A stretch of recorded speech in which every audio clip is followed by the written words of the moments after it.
Social media पर कोई post viral होती है, लोग उसे पढ़ते हैं, शेयर करते हैं, कमेंट करते हैं और कई बार कुछ घंटों में वह पोस्ट राजनीतिक बहस का मुद्दा बन जाती है। लेकिन अगर पोस्ट किसी मुख्यमंत्री की पहचान और जाति को लेकर हो तो मामला सिर्फ सोशल मीडिया तक सीमित नहीं रहता।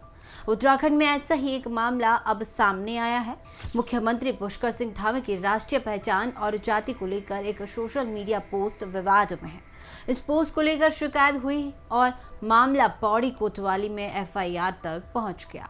आरोप है कि उत्तराखंड क्रांति दल यानी यूकेडी के पूर्व केंद्रीय उपाध्यक्ष और सामाजिक राजनीतिक कार्यकर्ता आशुतोष नेगी ने एक पोस्ट शेयर की, जिसमें मुख्यमंत्री पुष्कर सिंह धामी को कथित तौर पर नेपाली मूल का बताया गया। अब यहाँ से कई सवाल खड़े होते हैं।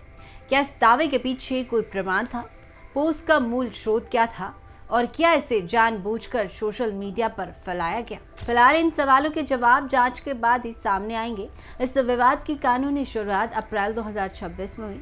उत्तराखंड अनुसूचित जाति आयोग के सदस्य बनाए गए राजेश सिंह राजा कोहली ने पौड़ी पुलिस को शिकायत में आरोप लगाया गया कि आशुतोष नेगी की ओर से साझा की गई पोस्ट में मुख्यमंत्री की जाति और राष्ट्रीय पहचान को लेकर भ्रामक दावे किए गए। शिकायतकर्ता ने यह भी आरोप लगाया कि पोस्ट में धार्मिक और जातीय संदर्भों से जुड़ी आपत्तिजनक भाषा का इस्तेमाल किया गया। आशंका जताई गई कि इस तरह की सामग्री सोशल मीडिया पर तेजी से फैलने पर लोगों के बीच भ्रम पैदा हो सकता है और सामाजिक तनाव की स्थिति बन सकती है।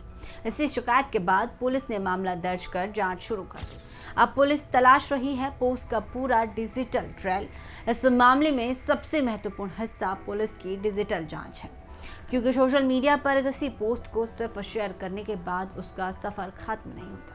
एक पोस्ट कहां से आई, सबसे पहले किस अकाउंट से सामने आई, किसने इसे तैयार किया, किसने शेयर किया और फिर यह किन किन लोगों और ग्रुप्स तक पहुंचे, पुलिस इन तमाम पहलुओं को खंगाल रही है।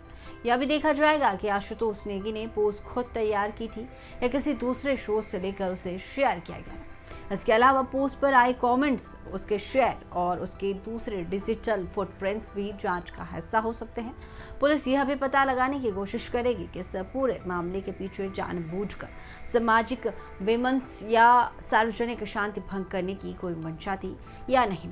लेकिन कहानी यहीं खत्म नहीं होती। इस पूरे विवाद की एक राजनीतिक पृष्ठभूमि भी है। आशुतोष नेगी पहले यूकेडी के केंद्रीय उपाध्यक्ष रह चुके हैं। करीब 1 महीने पहले ही पार्टी ने उन्हें निष्कासित कर दिया था। और दिलचस्प बात यह है कि शिकायतकर्ता राजेश सिंह राजा कोहली और आशुतोष नेगी के बीच यह पहला कानूनी विवाद नहीं है। मार्च 2024 में भी आशुतोष नेगी को ST/ST एक्ट के तहत गिरफ्तार किया गया था। उस मामले में भी शिकायतकर्ता राजेश कोहली थे। हालांकि उस समय पुलिस ने साफ किया था कि नेगी की गिरफ्तारी चर्चित अंकिता भंडारी हत्याकांड में नहीं बल्कि एक अलग मामले में हुई थी। अब करीब 2 साल बाद दोनों नाम एक बार फिर एक कानूनी विवाद में सामने आए हैं।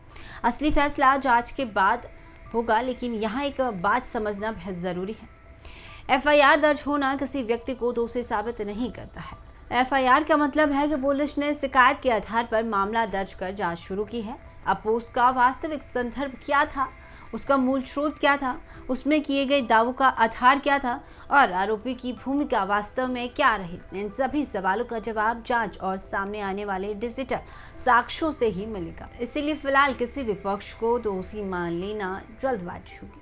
लेकिन इस पूरे विवाद ने एक बड़ा सवाल जरूर खड़ा कर दिया है। आज सोशल मीडिया पर कोई भी दावा कुछ सेकंड में हजारों लोगों तक पहुंच सकता है।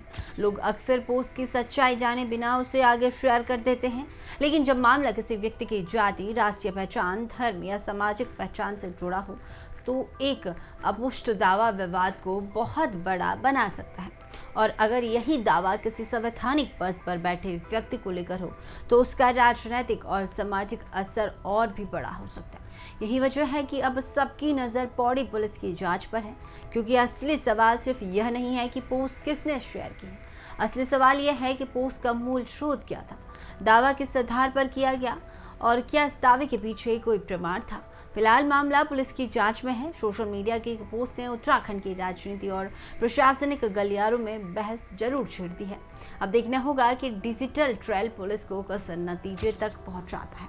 एक अपोस्ट सोशल मीडिया दावा या उसके पीछे छिपी कोई दूसरी कहानी। तो चलिए फिलहाल के लिए बस इतना ही। बने रहो उत्तर भारत लाइव के डिजिटल प्लेटफॉर्म के साथ।